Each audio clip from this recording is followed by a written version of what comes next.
Hey guys. All right. So in this video, we're going to talk about user intent for social media. And I think this is something it's very important for you to understand when you start diving into social media for your blog ministry to understand why most likely when you're sharing your blog post links and things like that, it's just not converting, right? Ultimately, we want social media to be an additional way to get traffic back to our website or back to maybe your YouTube channel or something like that, or maybe even to your digital products. I mean, social media has many, many functions, but you kind of have to learn the way your particular audience consumes content in that space. People don't go to social media because they want to read blog posts. That's just not why they go there. Social media is fun, it's entertaining, it's engaging, and it is short form. Um, Now, not to say they won't leave social media to go read your blog post, but you have to have a really good reason. A regular blog post just isn't a good enough reason.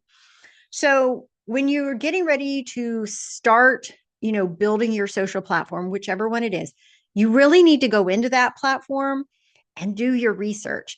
You need to get in there because each platform, while they do have similarities in content styles, each one of them has a very unique thing, a unique style, like just kind of off the cuff. You have TikTok, you have Instagram. Honestly, a lot of people now, I hear people tell me this all the time. Instagram is so boring.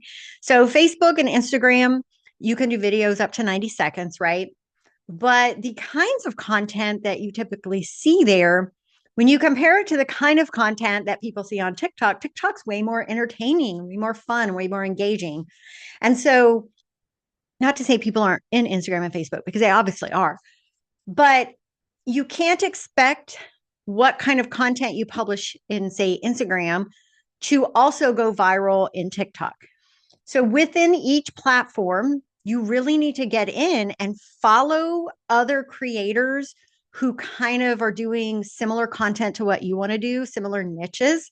And I don't just mean follow all your friends like your other Christian bloggers. That is not what I mean. You want to find what we would call competitors. You want to find other creators in your niche who are doing well. That's the key.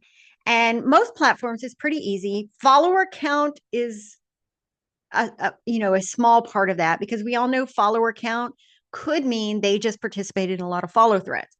What you really want to look at, obviously, is that they do have a decent number of followers. But like in Instagram, for instance, you can click over on Reels and you can actually see at the bottom the number of views that each reel has had. And so when you're looking at a count, if their views are like in the dumps, like under 100, then that's probably not someone you want to learn from. On the flip side, if you're following, find an account and most of their, reels, their videos are in the like 10,000 views, then there's something about their video that the algorithm likes and that people like. And then, of course, you can hover over and you can see how many comments and engagement and things like that. It's kind of the same way in TikTok. Facebook, you can see how many comments have been left on a page and things like that. These are the things you want to take note of. You want to see what kind of content.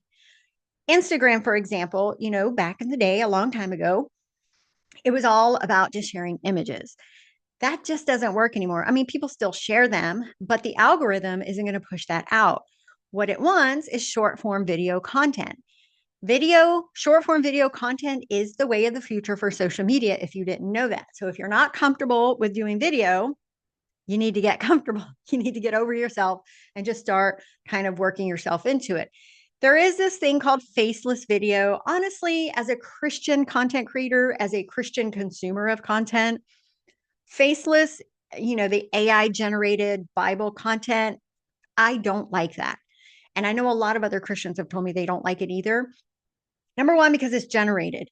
It's not like a real person there. But if you're trying to grow spiritually and really connect and build community, they need to see who you are. They need to, your age, your ethnicity, your vibe, right? I've been told by a lot of people, well, maybe not a lot, but some, that I'm just too much for them. Like they just can't follow me because I talk so fast and I'm just so high energy. I've had a few, um, let's say old school Christians who are like, a good Christian woman just doesn't act that way. You need to tame it down. I'm like, okay, you're not my people.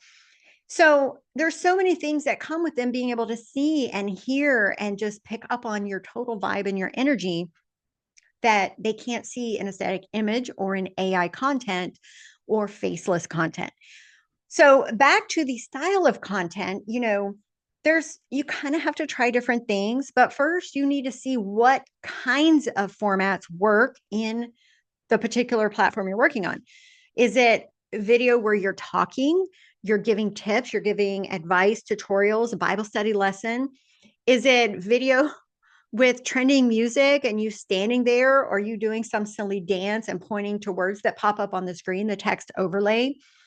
Chances are it's going to be a combination of those, like some videos one way, some videos another way. Learning the current trends within each platform. So Instagram will have trends where you suddenly see everybody, like, it's the same thing everyone's doing in their video, but each person's doing it a little differently. That's a trend. The algorithm detects whether it's using the same song or music or doing the same dance or the same text. It's called a hook on the screen, and then you say something different. You need to learn those trends, because the trend and the algorithm, they talk to each other. And if you're doing the trends, the algorithm's going to push your content out. And so user intent for social media is entertainment and education. And I say entertainment's more number one, but this is how we're learning. Reading long, lengthy blog posts is just kind of almost like VHS tapes, like only a few people are doing it. The video content enables you to really get your message across much faster, much, more easily. Um, and people just don't have time to read. They want to get this short form content. So sometimes a single video could be both educational and entertaining, because you're providing educational, advice, tips, whatever, but you're doing it in like a fun way.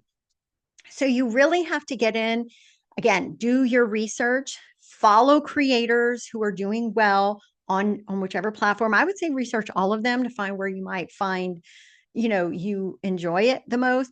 Now, I will say that, so for YouTube Shorts, it used to just be 60 seconds. They just changed it to where it can be up to 3 minutes now. Facebook and Instagram, it's 90 seconds for their video content. TikTok, is like, I think up to 10 minutes. So if you create these, say, 90-second reels on Facebook and Instagram, share them to both places. But here's the thing, I would recommend creating them in like CapCut first. And you can create videos right in the platform where you go open up Instagram, hit record. But if you use any audio from the platform and things like that, when you download the video, that video file is going to have metadata in it saying it came from Instagram. So if you're recording on your phone, editing in CapCut, then it's a raw file. So you can upload that raw file to all the platforms. I was doing my 60-second shorts and just sharing them to all the places. They did well in some, they flopped in others. I was just doing it because I'd already made the content. Why not share it and see what it does? But you can repurpose your content to different platforms. So that is a bonus. But sometimes the audio, you'll need to do a different audio because the audio is in one and not the other. You may also need to tweak what the text overlay looks like so it follows the trend on this platform and not this one, and so forth. So there's a lot of different things with social media, but at the end of the day, it's about creativity. And again, I mean, you can make video and do social media content any way you want, but if you actually want to see it grow and actually not just grow, but also provide fruit back to you, such as getting them to leave the platform to go to your website or go to your YouTube channel, there's a strategy that you have to come up with to convince them that it's worth leaving, because what you have over here is so much better. Now, I'm not going to dive into that because honestly, I have not mastered that myself. I'm getting there. I do get traffic from Instagram, and sometimes from TikTok, but I don't want to like create a course on something that I'm really still kind of learning. So, but at the end of the day, entertainment, education, have fun with it, get creative.